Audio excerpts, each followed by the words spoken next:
Hello everyone, আসসালামু আলাইকুম। আগের লাইভটা কেটে গিয়েছে, নতুন কোনো লাইভে আবারও জয়েন হলাম। তো সবাই ফার্স্ট জয়েন হন যারা আগে ছিলেন। আগের লাইভটা হ্যাং হয়েছিল, সেই জন্য হচ্ছে আমি কেটে দিয়েছি।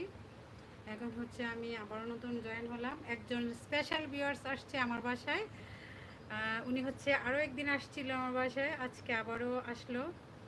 আসলে কিছু কিছু জিনিস আছে যেগুলো আসলে টাকা দিয়ে কিনতে পাওয়া যায় না, বুঝছেন? টাকা থাকলেই শুধু হয় না, হাজার হাজার কোটি কোটি টাকা থাকলেও যেগুলো কিনতে পাওয়া যায় না।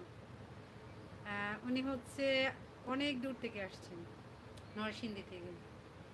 নরসিংদীর কোনে আমি অনেকে জিজ্ঞেস করে মানে একদিন লাগাতকালে নরসিংদী নরসিংদী যাচ্ছে। নামটা কেন আমার মনে থাকে না, ওইটা আমার জানতে হবে।